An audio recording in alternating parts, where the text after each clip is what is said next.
मैं अब आपको पढ़ाने वाला हूं बेटा एक बार नॉमिनल जीडीपी और रियल जीडीपी क्या होता है। तो लें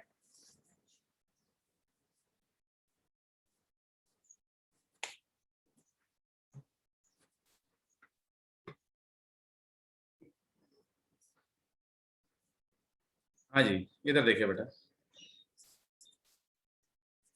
रियल जीडीपी वर्सेस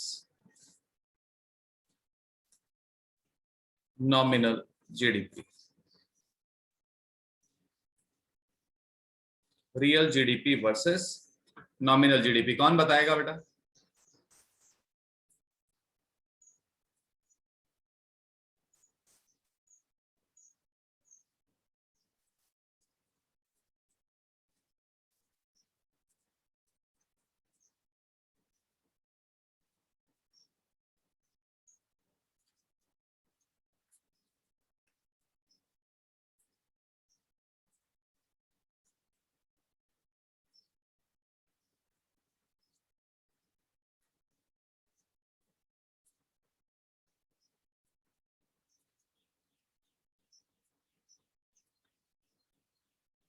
ये फर्क है बेटा।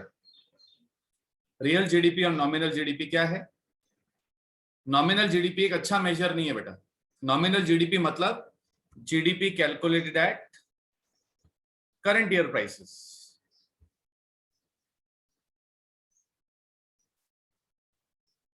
अब बेटा करंट ईयर प्राइसेस तो इन्फ्लेशन के कारण ज्यादा हो सकते हैं, तो नॉमिनल जीडीपी में रिप्रेजेंट अ रॉन्ग पिक्चर।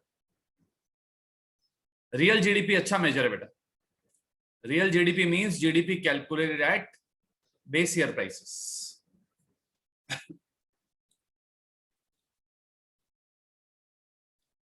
अब इधर देखो बेटा, एग्जांपल से समझते हैं। इधर देखो, सपोज हमारे पास डेटा है 2010 का और 2015 का, Q and P.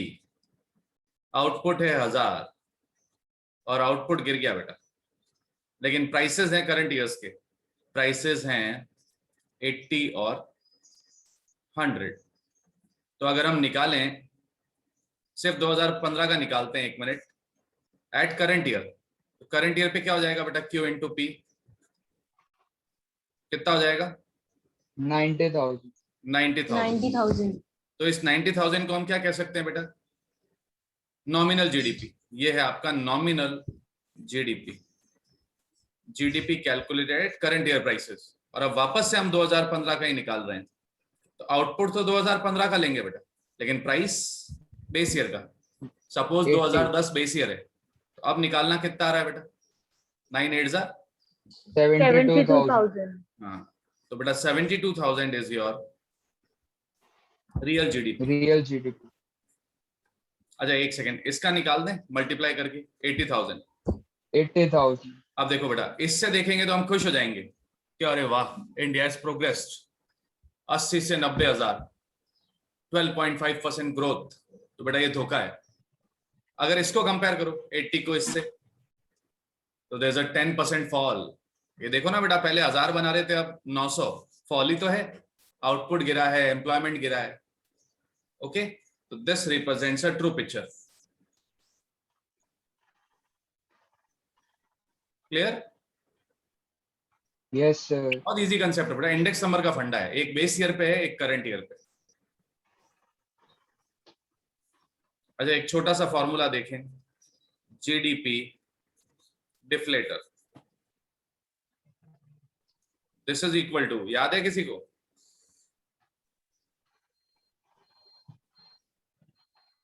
Nominal GDP upon real GDP. Very good बेटा, nominal GDP upon real GDP into 100। अभी निकालें ऊपर वाले डेटा के लिए, तो नॉमिनल जीडीपी हमारा आया 90,000 और रियल जीडीपी कितना है?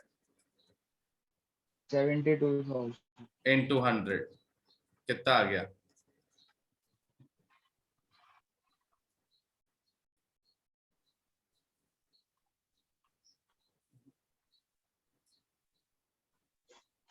अच्छा ये है क्या बेटा? This is nothing but your price index number. दिखाऊं आपको? GDP deflator is nothing but price index number. देखें प्राइस इंडेक्स नंबर क्या होता था बेटा, आपने पढ़ा हुआ है ना, P1 अपॉन P0 इंटू 100। तो करंट ईयर का प्राइस कितना है बेटा?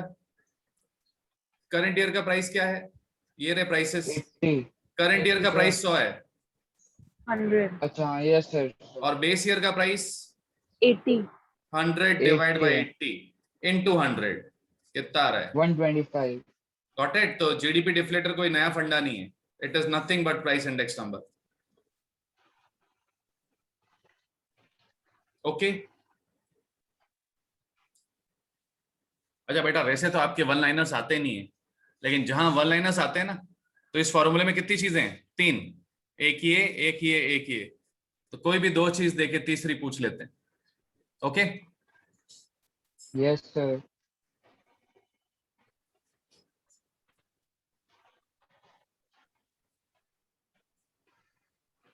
चलो आगे बढ़ते हैं। Having studied nominal and real,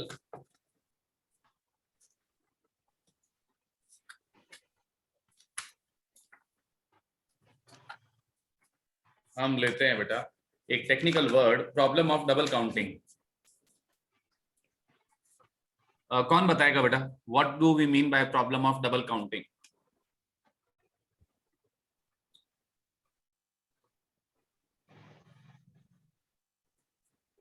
एक आइटम कैलकुलेशन में डबल बार काउंट हो जाना, डबल बार? इससे ज्यादा बार नहीं हो सकता है? उससे भी ज्यादा हो सकता है। हाँ बेटा, तो हमें डबल पे मैथमेटिकली नहीं जाना है। काउंटिंग आइटम, मतलब जैसे इंटरमीडिएट कॉस्ट में भी उस आइटम की कॉस्ट शामिल है और मतलब फाइनल प्रोडक्ट में भी उसकी शामिल है, तो हमने इंटरमीडिएट वाली कॉस्ट भी उस फाइनल कॉस्ट में ऐड कर दी। देखो बेटा प्रॉब्लम ऑफ डबल काउंटिंग में कई बार हम डबल पे ज्यादा फोकस कर लेते हैं। It simply means counting item more than once. और इसका एक फिक्स्ड ही एग्जांपल है जो मनन ने बोला है बेटा, कि we should not include intermediate goods because their value is already included in the final good. ठीक है, अब देखो एग्जांपल लेता हूं मैं, कहां जहां डबल काउंटिंग हो जाती है या डबल से ज्यादा बार। सुनना, से हम एग्जांपल लेते हैं सैंडविच का। तो ध्यान से सुनना बेटा, एक किसान ने सीड्स, फर्टिलाइजर, पानी यूज करके गेहूं की सीड से गेहूं उगाया, तो ये क्या है? तो उस किसान ने गेहूं बाजार में बेच दिया, तो गेहूं क्या है उसके लिए? Final good. Final good. और फर्टिलाइजर, वाटर, इलेक्ट्रिसिटी जो उसने यूज किया वो इंटरमीडिएट गुड्स। यस तो सर। गेहूं फाइनल गुड है। लेकिन सपोज करें कि भाई मनन की फर्म है जो आशीर्वाद आटा बेचती है, बस आईटीसी कंपनी का है तो मनन आटा है ना। तो बेटा मनन, आप क्या करते हो? किसान से गेहूं खरीदते हो और आपकी फ्लावर मिल्स हैं बड़ी बड़ी, आप क्या करते हो? गेहूं को एज इनपुट यूज आटा करते हो। आटा आपके लिए क्या है? Yes final Final output, final good. अब ध्यान से सुने कि हिना की एक कंपनी है जो ब्रेड बना के बेचती है। तो बेटा हिना आपसे आटा, किसी से मैदा और कुछ इनपुट्स खरीद के ब्रेड बना के बेचती है। तो हिना के लिए आटा क्या हुआ? इंटरमीडिएट गुड है ना। फाइनली महिमा सैंडविच बेचती है, महिमा सैंडविच बेचती है तो वो ब्रेड खरीदती है हिना से, तो ब्रेड क्या हो गया महिमा के लिए? Intermediate good. Intermediate good. Sandwich हुआ फाइनल गुड। तो अब इस बार देखे बेटा कि जब महिमा ने सैंडविच बेचा है, उस केस में बेटा गेहूं की वैल्यू 4 बार काउंट हो जाएगी। जब किसान ने गेहूं बेचा उसमें भी गेहूं की वैल्यू है, जब किसी ने आटा बेचा तो उसके अंदर गेहूं की वैल्यू शामिल है, जब किसी ने ब्रेड बेची उसके अंदर भी गेहूं की वैल्यू शामिल है, और फाइनली किसी ने सैंडविच बेचा तब भी गेहूं की वैल्यू शामिल है ना। इसलिए बेटा हम Yes, इंटरमीडिएट sir. गुड्स लेंगे ही नहीं, we only consider final goods. Final good. ये फंडा है बेटा। लेकिन देखो बेटा कई बार इंटरमीडिएट गुड्स, फाइनल गुड्स का पहचानना मुश्किल होता है, तो there is always a small probability कि कोई आइटम डबल बार काउंट हो जाए। Okay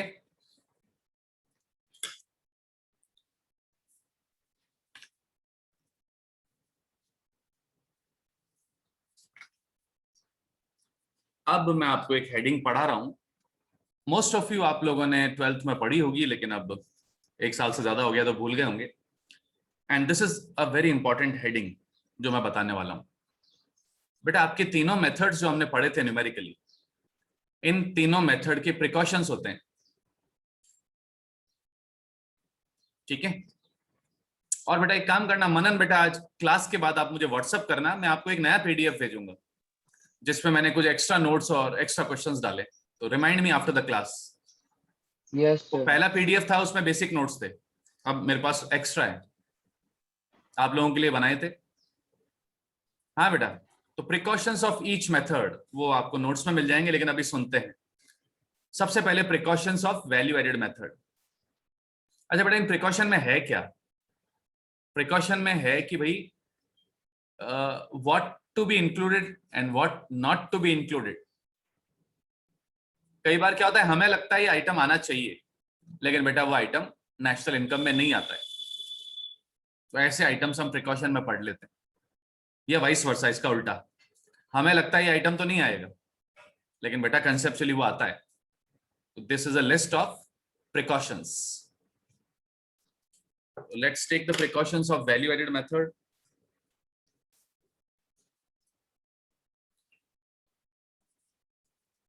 precautions of value added method. पहला है बेटा sale and purchase of second hand goods. हाँ, हम ये सवाल पूछते हैं निखिल से। Nikhil, sale and purchase of second hand goods आना चाहिए कि नहीं? क्यों, वैल्यू एडेड का फॉर्मूला क्या होता है, रिकॉल करो। Sales plus change in stock minus purchase. तो सेल और परचेज वर्ड फॉर्मूले के पार्ट तो हैं, तो क्या सेकेंड हैंड गुड्स का सेल या परचेज आएगा बेटा? नहीं सर, क्योंकि वो डायरेक्ट जो मेन सेल ले ले अपन उसमें इंक्लूडेड होगा ऑलरेडी। हाँ महिमा, आप बताएंगे। सर नहीं आएगा। वेरी गुड बेटा, सेकेंड हैंड गुड्स का सेल और परचेज नहीं आएगा। समझे एक मिनट बेटा, suppose I have a car Wagon R which I purchase 6 or 7 years back. तो बेटा जिस साल मैंने फर्स्ट हैंड कार खरीदी थी उस साल आ गया ना वो, कि उस साल कंपनी के वर्कर्स ने वैल्यू एडिशन किया, उस वैल्यू एडिशन से उनको वेजेस मिली, फैक्ट्री रेंट पे थी तो रेंट मिला, पैसा उधार लिया तो इंटरेस्ट पे हो गया ना, उसी साल जिस साल कार बन के बिक गई। अब बेटा 7 साल हो गए हैं, now I sell my second hand car to से मनन। तो बेटा जब मैं अपनी सेकेंड हैंड कार मनन को बेचता हूँ, क्या कोई वैल्यू एडिशन हो रहा है? नो क्या सर। कोई वेजेस रेंट इंटरेस्ट जनरेट हो रही है? No sir. हाँ, तो बेटा purchase and sale of second hand goods नहीं आएगा।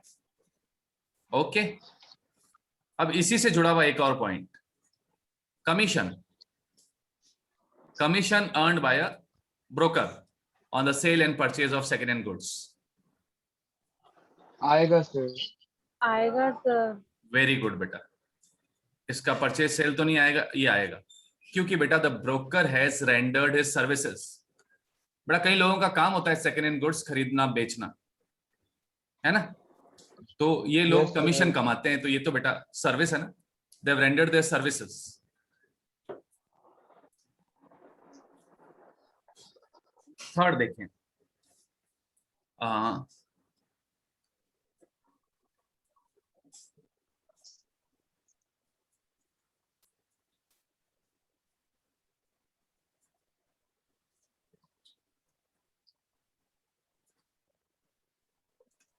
हाँ जी, इसको मैं दूसरी लैंग्वेज में बोल देता हूं।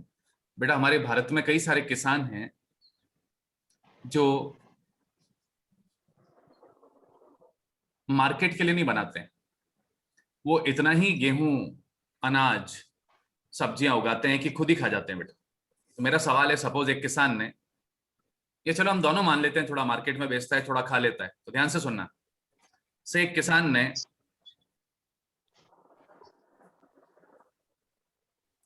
5000 kg वीट उगाया, उसमें से 3000 kg सेल कर दिया।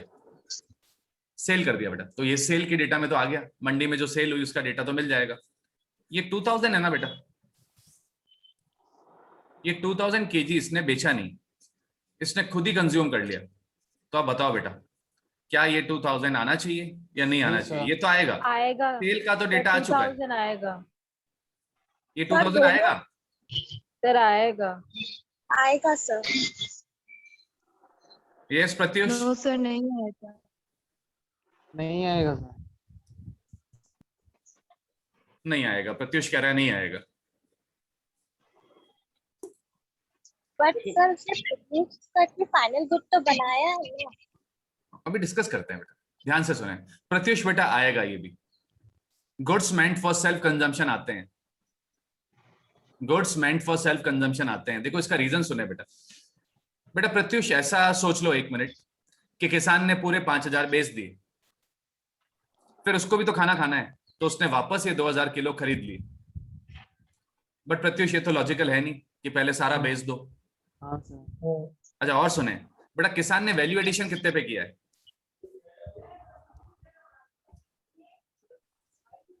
पूरे 5000 किया ना बेटा? हाँ सर। और ये पूरे 5000 गेहूं, बेटा क्या ये और ये गेहूं अलग है क्या? 3000 और 2000? ये नहीं सर। 3000 कैसे हैं? Meant for sale. तो ये भी बेटा बनाए तो है ना बेटा। These goods are similar to those meant for sale. ये गुड्स भी तो सिमिलर ही है। हाँ सर। और प्रत्युष तभी तो प्रिकॉशन में पढ़ रहे हैं। देखो ये डेटा तो क्या है, रिकॉर्ड से मिल जाता है। ये वाला डेटा है ना, हमें क्या करना पड़ता है बेटा? एस्टिमेट, और इसको शामिल किया जाता है। Okay sir. अब बेटा एस्टिमेट कैसे कर सकते हैं? तो हमें पता है बेटा हमारी रूरल पॉपुलेशन कितनी है रफली। तो हमें पता है बेटा इतने 50 करोड़ लोग से गांव में रहते हैं और वो खाते ही होंगे बेटा गेहूं, चावल, सब्जियां। तो एक हम रफ फिगर एस्टिमेट कहलाता है। इसको हम इम्प्यूटेड वैल्यू भी कहते हैं। एस्टिमेट को हम क्या कहते हैं? Imputed value. मतलब हम अंदाजा लगा लेते हैं कि रफली इतना तो सेल्फ कंजम्पशन किया ही होगा। क्योंकि देखो बेटा सेल का डेटा तो फिर भी मिल जाएगा, मंडी के रिकॉर्ड्स होते हैं। ये हमें क्या पता किस किसान ने कितना कंज्यूम किया है? तो वी एस्टिमेटेड। तो मैं टिक लगा देता हूं कि goods meant for self consumption, consumer goods, वो शामिल किए जाएंगे। Any doubts? No sir. No sir. ये अच्छा पॉइंट है। नेक्स्ट बेटा अभी तो हमने गेहूं पढ़ा, अब ओवन अकाउंट प्रोडक्शन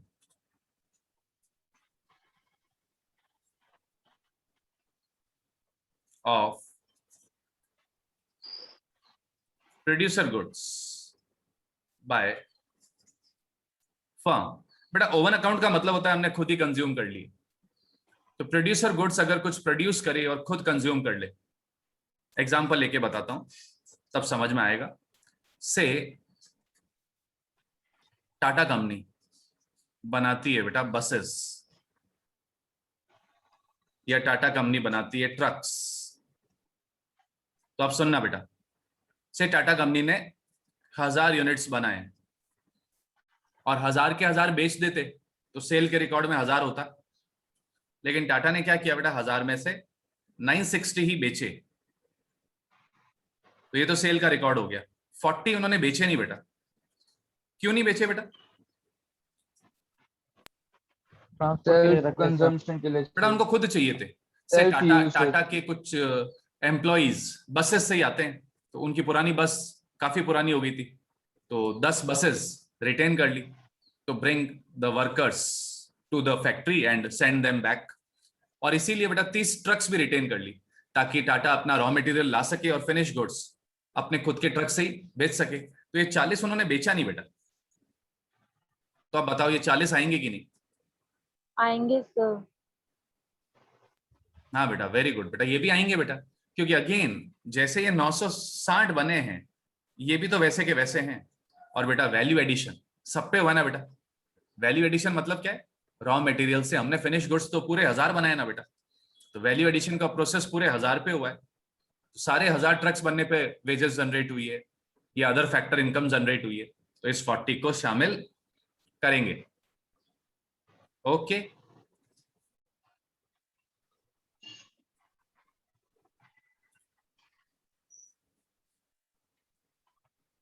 अच्छा नेक्स्ट तो बहुत इजी पॉइंट है। वैल्यू ऑफ इंटरमीडिएट गुड्स का क्या करेंगे बेटा?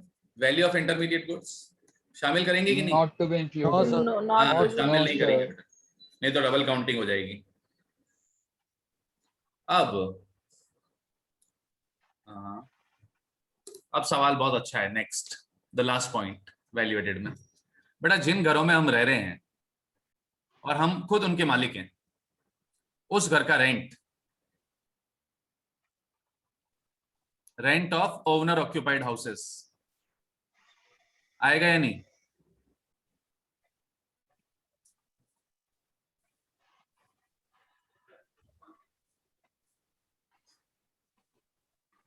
हाँ जी,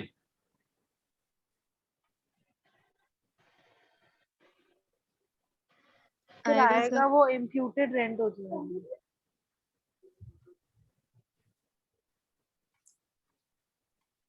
हाँ मनन, आपकी आवाज नहीं आई। सर नहीं आएगा। नहीं आएगा है ना? तो बेटा ये यूनिक पॉइंट्स ही हैं, तभी तो हम प्रिकॉशंस के रूप में पढ़ रहे हैं। आएगा बेटा।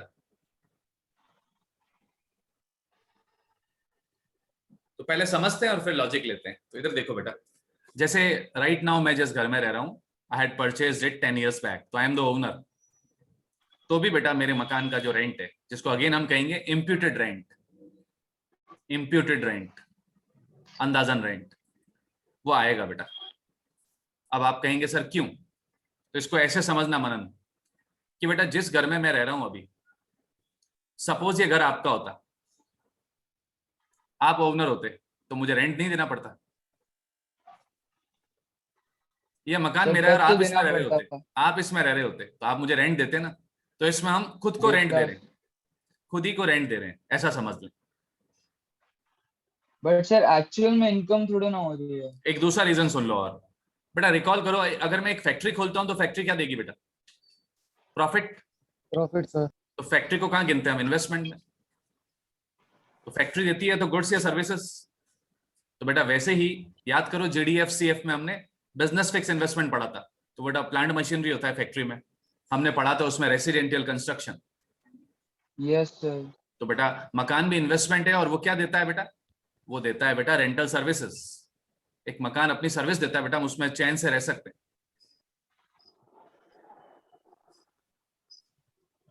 तो नेशनल इनकम अकाउंटिंग में जिन घरों में आप रह रहे हैं उसका रेंट भी इनकम है। तो सर वो तो एक तरीके से नोशनल रेंट हो गया ना, मतलब मैंने बोला ना बेटा इम्प्यूटेड वैल्यू, बिल्कुल बिल्कुल, बट इट इज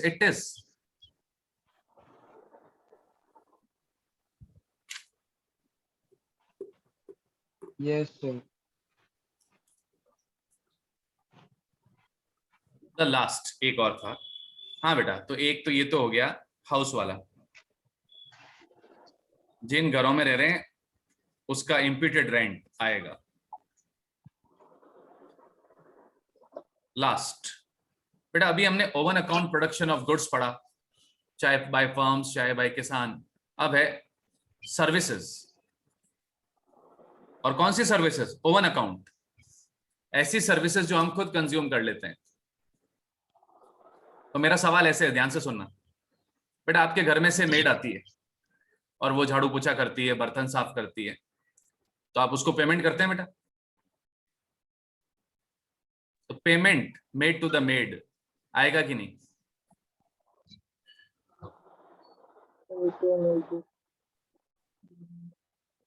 आएगा ना बेटा? आपके लिए सर्विस एक्सपेंडिचर है, आएगा सर। आएगा ना? आएगा। ओके। अब सुने, सपोज करें कि आपकी मदर हाउसवाइफ है और फिट है, और वो खुद को फिट रखने के लिए काम करना चाहती है, तो वो ही घर का काम कर लेती है। तो आप बताओ, क्या जो आप मेड को 1000-1500 देते हो, वैसे ही आपके पापा आपकी मम्मी को 1000-1500 देंगे कि भाई ये तो झाड़ू पोछा लगाती है, ले ले? No sir. तो ये जो हाउसवाइफ की सर्विसेज है आएगी कि नहीं? नो सर, नहीं आएगी। बेटा किसान जब गेहूं उगा के खुद खा लेता है, वो तो आता है, गुड्स तो आते हैं, तो सर्विसेज। सर बट जैसे वो गेहूं में तो था कि अगर वो बाहर सेल करता तो उसमें मतलब सर गेहूं में वैल्यू एडिशन हो रहा था, प्रॉफिट अगर मिल जाता। हाँ, बेटा वैल्यू एडिशन सर्विसेज में भी होता है। एक और एग्जांपल ले लेता हूं पहले, बिफोर यू डिस्कस। जैसे बच्चा, मैं आप लोगों को पढ़ा रहा हूं, तो सर्विस दे रहा हूं ना। हाँ सर, और आप मुझे फीस देंगे, तो ये आएगा ना। ये पाएगा सर। आएगा अब सर। सुनो, Yes. आई हैव 2 चिल्ड्रन, तो और सुनो सुनो, मेरे 2 बच्चे हैं, उनको भी मैं थोड़ी मैथ्स पढ़ा देता हूँ, कभी थोड़ा साइंस पढ़ा देता हूँ। अब बताओ आएगा वो? नहीं सर। नहीं सर, क्यों? आई हैव क्योंकि rendered my sir services to my children. क्यों नहीं आएगा? लॉजिक बताएं। जैसे किसान खुद के लिए गेहूं उगाता था, उसको तो हम शामिल करते हैं, और मैं अपनी सर्विसेज अपने फैमिली मेंबर्स को दे दूं तो क्यों नहीं आता है? एक और एग्जांपल सुन लो। एक डॉक्टर बाहर के पेशेंट्स को देखता है तो आता है वो। अब एक डॉक्टर ने अपने वाइफ को, अपनी मदर को या अपने बच्चों का ट्रीटमेंट कर दिया, अब बताओ, मैंने 2-3 एग्जांपल भी ले लिए, आएगा या नहीं? सर क्योंकि उस सर्विस का पेमेंट थोड़ा ना मिल रहा है उसमें। बेटा किसान गेहूं उगा रहा है तो पेमेंट थोड़ी ना कर रहा है, खुद ही का गेहूं है। बट सर अगर वो गेहूं को बाहर बेचता और फिर वापस खरीदता। और बेटा तो सुनो, जिस दौरान मैंने अपने बच्चों को पढ़ाया, अपने हाँ बच्चों ये को नहीं पढ़ाता और बाहर पढ़ाता तो पैसा आता ना। सर उसका कॉस्ट बट कैलकुलेट सर जो कर सर्विस सकते हैं। आपने अपने मतलब चिल्ड्रन को दी है वो आप बाहर थोड़ा ना दे सकते हो। एक सेकेंड, 2 एंगल है बेटा इसमें, बता देता हूँ। एक तो, हाँ आप सभी का आंसर बिल्कुल सही है, ये नहीं आएगा, services are not included. Reason सुन लें। एक है बेटा, they are done out of love and, love and affection. Very good, love and affection, बेटा मोटिव मॉनिटरी नहीं है। दूसरा है बेटा कि इसकी इंप्यूटेड वैल्यू भी नहीं निकाली जा सकती। बेटा अगर इसकी इंप्यूटेड वैल्यू निकाली जा सकती ना तो इसको भी शामिल करते, क्योंकि जब गुड्स को कर रहे हैं तो गुड्स और सर्विसेज के साथ भेदभाव क्यों? अब आप कहेंगे किसान के केस में कैसे निकाल पाते हैं, तो सुने बेटा, हमें पता है ना रफली कितने किसान हैं, रफ आइडिया तो है ना, प्लस हमें एक व्यक्ति की रफ डाइट कितनी है वो भी पता है। तो बेटा उस तरह से हम एक रफ फिगर तक पहुंच सकते हैं कि किसान लोगों ने कितना अनाज खुद खा लिया होगा और मार्केट में बेचा नहीं होगा। पॉसिबल तो है ना बेटा? लेकिन अब सुने, यस सर पॉसिबल। अब सुने, एज अ टीचर मैं कभी अपने बच्चों को पढ़ा देता हूं, कभी नहीं पढ़ाता हूं। हो सकता है हर टीचर अपने बच्चों को पढ़ाता भी नहीं हो। एक डॉक्टर है, चलो डॉक्टर का और भी अच्छा एग्जांपल है। तो बेटा हमें क्या पता है डॉक्टर के फैमिली मेंबर्स कितनी बार बीमार हुए? हो सकता है एक डॉक्टर के फैमिली मेंबर्स 1-2 साल बीमार ही नहीं हुए, तो उस साल हम कितना ऐड कर लेंगे, एस्टिमेट कर लेंगे कि डॉक्टर ने अपने फैमिली के मेंबर्स को 8 बार देखा तो 8 × 500, 4,000 उसकी फीस है। नहीं ना? तो बेटा सर्विसेज के केस में पॉसिबल नहीं है बेटा। ओके, आगे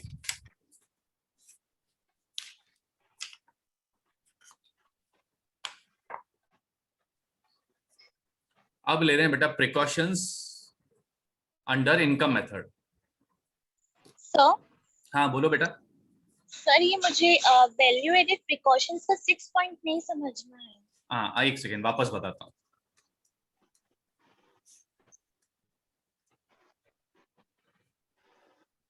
हाउस रेंट नहीं समझ में आया ना बेटा? सर सुनो, हाउस हाँ सुनो बेटा, लिसन बेटा, आप जिस घर में रह रहे हैं अगर वो आपका नहीं होता, आप रेंट में रह रहे होते तो रेंट नहीं देते यस सर। बेटा। If someone else owns the house and we stay there, we pay the rent ना। Why do we pay the rent? Because वो रेंटेड हाउस आपको सर्विसेज देता है बेटा। तो आप खुद के घर में रह रहे हैं ना, तो आपने इन्वेस्टमेंट किया है बेटा, वो मकान खरीदा है 40 लाख, 60 लाख, 1 करोड़ में, जो भी रेट है, तो बेटा वो हाउस आपको सर्विसेज दे रहा है।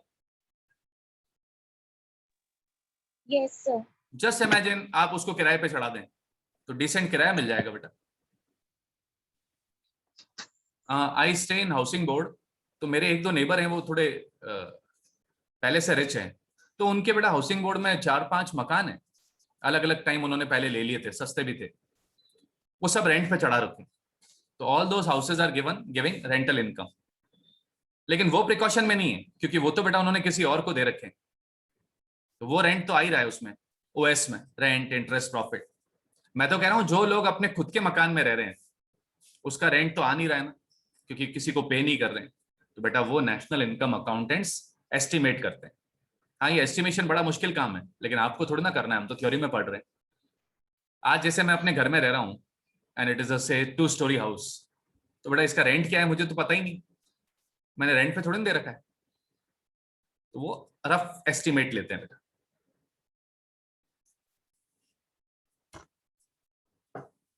एंड बेटा अगेन, जैसे कि एक फैक्ट्री आपको प्रॉफिट देती है, बैंक में पैसा डाल दें एफडी तो इंटरेस्ट मिलता है, तो कुछ लोग क्या करते हैं बेटा, उस पैसे से मकान बना लेते हैं। वो मकान क्या दे रहा है, रेंटल सर्विस दे रहा है, जिसको हम खुद भोग रहे हैं बेटा, अगर हम उस घर में रह रहे हैं तो। ओके, है ना, समझ में आ गया? Yes, sir. Okay, precautions of income method, ये आप कॉपी नहीं भी करेंगे चलेगा बेटा, पीडीएफ में मैंने इससे भी ज्यादा पॉइंट्स भेजे हैं। हाँ, इधर देखें, पहला ट्रांसफर इनकम्स, यानी old age pension, unemployment allowance, relief payments, आएगा कि नहीं? नहीं आएगा सर। हाँ, नहीं आएगा, नहीं आएगा सर। क्योंकि these are unearned income, they have not been not earned, done. they have just been received. अच्छा, illegal income, नहीं आएगी सर। Yes, sir. नहीं आएगा।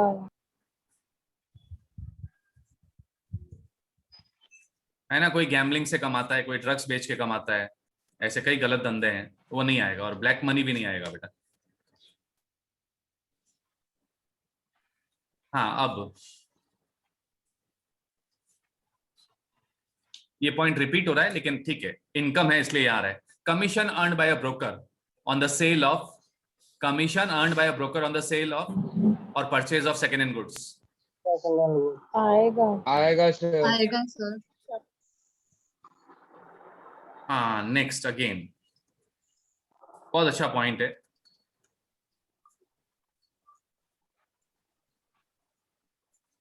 ये जो मैंने टिक लगाया ये तो था सेकेंड हैंड गुड्स। अब मैं बात कर रहा हूं बेटा शेयर्स की, प्लॉट की। पहले डिस्कस करते हैं, बहुत अच्छा क्वेश्चन है मेरा, पहले सुने। कमीशन ब्रोकरेज पे तो बाद में आते हैं, मैं आपसे एक क्वेश्चन पूछता हूं। हिना, आप बताना बेटा। हिना बेटा, मैंने सपोज अभी 10 लाख में एक प्लॉट खरीदा, थोड़ा आउटसाइड जोधपुर, डीपीएस से भी थोड़ा आगे जाके, क्योंकि उससे पहले तो बेटा बहुत महंगे हैं। तो मैंने 10 लाख का प्लॉट खरीदा और 4 महीने बाद भाव बढ़ गए, तो मैंने उसको 13 लाख में बेच दिया। तो हिना बताएं क्या आएगा, 10 लाख की एंट्री आएगी, 13 लाख की एंट्री आएगी, और ये 3 लाख का जो डिफरेंस है, ये एंट्री कौन सी एंट्री आएगी नेशनल इनकम में? सर 3 लाख आएंगे। 3 लाख की आएगी। महिमा,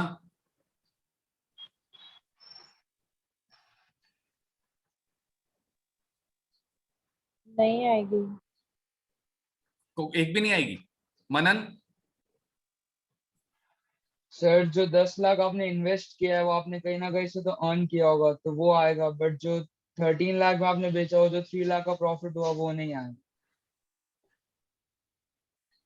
बेटा तुमने बोला मनन 10 लाख अर्न किया कहीं ना कहीं से, तो जहां से अर्न किया वहां आ गया ना बेटा, वहां आ गया होगा ना।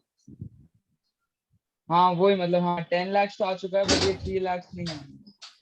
चलो, एनीवन हैज अ डिफरेंट? हाँ, गुंजन बोले। सर नहीं आएगा इसमें। हाँ, तो ध्यान से सुने बेटा, ये बहुत ही अच्छा पॉइंट है, ध्यान से सुने। शेयर्स हो या प्लॉट हो, डिबेंचर्स हो, बेटा ये सब फाइनेंशियल पेपर्स हैं।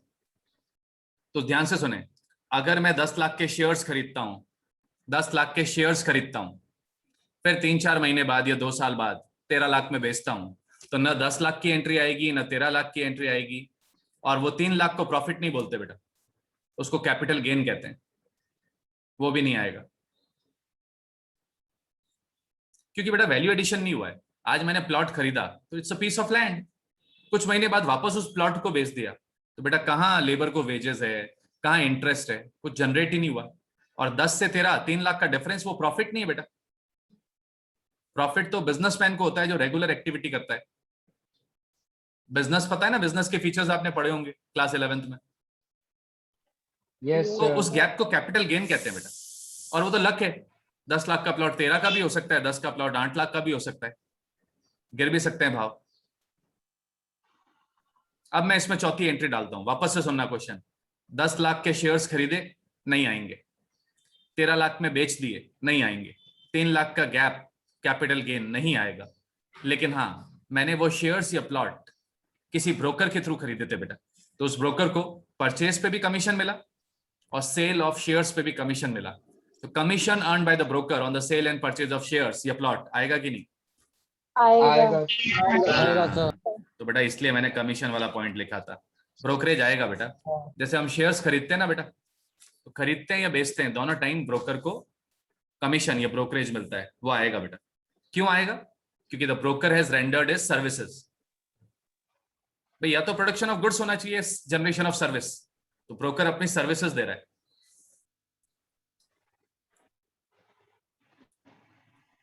नेक्स्ट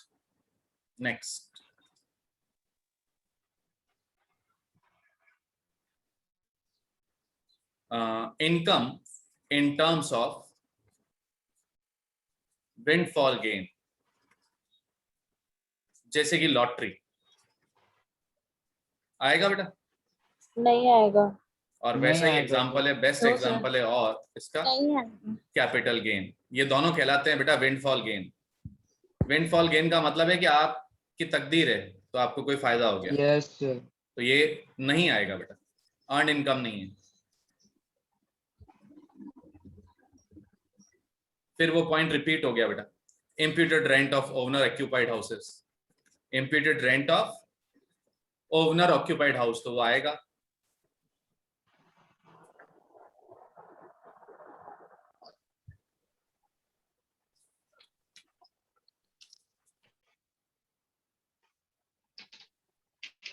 ठीक है बेटा, इतने ही पॉइंट्स थे। अब लास्ट एक्सपेंडिचर मेथड के कुछ प्रिकॉशंस ले लेते हैं। इनमें भी 2-3 पॉइंट्स तो रिपीट होंगे। हाँ चलो मैं ओरली बात कर लेता हूं। पहला बेटा, इंटरमीडिएट एक्सपेंडिचर शामिल करेंगे कि नहीं? No no sir. सर। नहीं करेंगे सर। तो only the final expenditure is included. Okay, then expenditure on second hand goods, expenditure on second hand goods नहीं आएगा। Very good. Expenditure on shares and bonds,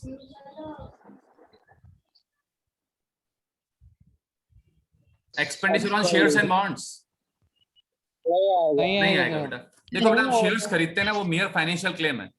जैसे मनन के पास 10 लाख के शेयर्स पड़े हैं और मैंने खरीद लिए, तो बेटा सिर्फ एक ट्रांजैक्शन है, वो 10 लाख के शेयर मेरे नाम हो गए और वो कैश 10 लाख था मेरा, वो मनन का हो गया। वैल्यू एडिशन कहाँ हो रहा है? फिर expenditure on transfer payment by government नहीं आएगा। नहीं नहीं आएगा। आएगा। आएगा सर। Okay okay. नहीं आएगा। तो बेटा ये बुक्स में जो प्रिकॉशंस गिवन होते हैं तो मैंने आपको करा दिए।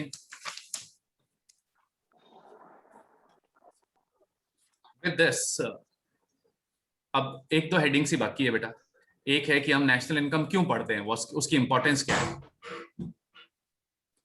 और एक जैसे मैंने अभी ये प्रिकॉशंस पढ़ाई ना, वैसे ही कुछ लिमिटेशंस होती है, कुछ मतलब कुछ सिचुएशंस हैं कि हम वो नेशनल इनकम परफेक्टली नहीं निकाल पाते। तो कुछ प्रैक्टिकल प्रॉब्लम्स हैं, कुछ कंसेप्चुअल प्रॉब्लम्स हैं, कई बार डेटा ही नहीं मिलता है। तो हम कल के लेक्चर में डिस्कस करेंगे बेटा, एक तो इंपॉर्टेंस कि नेशनल इनकम अकाउंटिंग क्यों पढ़ते हैं, एक सीए को क्यों पढ़ा रहे हैं, या और भी एमबीए में भी पढ़ाई जाती है। तो why should a professional person should have knowledge of national income and it's accounting. बहुत इंपॉर्टेंट है बेटा, पढ़ेंगे हम। और I will ask you the answer कि क्या क्या फायदे हैं, कल बताना आप, ठीक है। Plus we will study the difficulties in calculating national income. और ये दोनों हेडिंग्स में आपको आपके सीए मॉड्यूल से पढ़ाऊंगा बेटा, तो आप चाहें तो रीड कर सकते हैं पहले, ठीक है।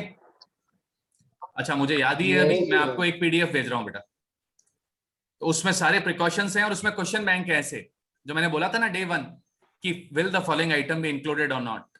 तो अब सुनो, अब आपके पास वो नॉलेज है, आप आंसर दे सकते हैं। जैसे सुने, कुछ पॉइंट जुड़े हुए होते हैं उससे, डोमेस्टिक टेरिटरी और उससे, उसकी डेफिनेशन से। तो आप बता सकते हैं वो डोमेस्टिक इनकम है या नेशनल इनकम। फिर कुछ पॉइंट्स जुड़े हुए होते हैं बेटा, इंटरमीडिएट गुड है या फाइनल गुड, तो इंटरमीडिएट गुड है तो नहीं आएगा, फाइनल गुड है तो आएगा। आएगा। फिर बेटा मैंने आपको प्रिकॉशंस भी पढ़ा दी। फिर एक होता है फॉर्मूला अप्रोच, कि कोई फॉर्मूले का कंपोनेंट है तो आएगा, आएगा ना बेटा। तो मैं आपसे पूछूं रेंट आएगा, आएगा ना बेटा, ओएस का पार्ट है ना। तो आप या तो फॉर्मूले से लिंक करके देख ले कि हाँ ये फॉर्मूले का आइटम है, ये तो आता है। और वैसे कुछ स्पेशल पॉइंट्स होते हैं वो तो मैं ही पढ़ाऊंगा बेटा, थोड़े मिसलेनियस होते हैं, बट आपको मैं उसमें क्वेश्चन बैंक भेजा है मैंने, डिसेंट नंबर ऑफ क्वेश्चंस हैं, माइट भी कुछ के आंसर भी साथ में, तो आप पढ़ें, आप खुद सोचें कि नेशनल इनकम में आएगा कि नहीं, गिवन आंसर को चेक करें, और फिर भी आप नहीं समझते हैं तो नेक्स्ट 1-2 दिन में पूछ लें, ठीक है। तो कल हम बेटा वो इंपॉर्टेंस और लिमिटेशन ले लेंगे, और कल ही शायद एडीएस शुरू कर देंगे। डाउट्स 1-2 दिन बाद ले लेंगे, ताकि आप सब पहले पूरा वो पीडीएफ तो देख लो। और अभी इसमें सॉरी कल एडीएस नहीं होगा, इसमें सर्कुलर फ्लो भी बाकी है, अभी डायग्राम्स हैं कुछ, वो भी हम मॉड्यूल से लेंगे। तो आपका मॉड्यूल पास में रखना बेटा, ताकि मुझे हर डायग्राम नहीं बनाना पड़े यहाँ। अच्छा, आपका 9 बजे ही चल रहा है ना क्लास अभी? हेलो, जेजे सर का yes, class sir. Yes sir. वो शिफ्ट नहीं कर रहे ना इवनिंग में? नो सर, अभी तक तो नहीं है। हाँ ठीक है ठीक है। तो बेटा कल से मैं लूंगा 5 to 6। आई नो आपकी प्रेफरेंस सुबह की है, बट मेरे भी कोई रीजन है बेटा, ठीक है ना। सर 5 to 6 बेटा इवनिंग। सर हाँ बोलो बेटा। सर हमें वो नोट्स नोटबुक में भी लिखना है क्या? नहीं नहीं बेटा, पीडीएफ नोट्स रीडिंग के लिए बेटा। एज अ स्टूडेंट आपको वैसे तो बेटा सीएम इंस्टीट्यूट का मॉड्यूल ही पढ़ना चाहिए, लेकिन क्या इंस्टीट्यूट के मॉड्यूल में हर चीज कवर नहीं होती, और ये 2 चैप्टर्स थोड़े न्यूमेरिकल भी हैं, नेशनल इनकम एडीएस। तो आपको पता ही ना बेटा, module is not sufficient for practice numericals के लिए। तो सिर्फ ये मैं एडीएस और नेशनल इनकम ही मैं एक्स्ट्रा पीडीएफ भेज रहा हूँ, आगे सारे चैप्टर्स तो बेटा मॉड्यूल से ही लेंगे हम। तो आपको आपकी चॉइस है बेटा, आप तो स्टूडेंट है, आपको लगता है लिख लिख के लर्न होता है तो लिखें, नोट्स बनाएं, ठीक है। सर चलो गाइस, तो कल शाम को 5 बजे। हाँ और बोले बेटा। Excuse me sir. हाँ बोले बेटा। सर एक हाँ। 17 डेट की एक क्लास की रिकॉर्डिंग भेज दोगे सर? कौन सी बेटा? डेट 17। 17 ठीक है बेटा, मैं डालता हूँ, ऐप पे डालता हूँ, है ना। Okay sir, thank you sir. Okay बेटा। Thank you sir. हाँ गुड डे एवरीवन।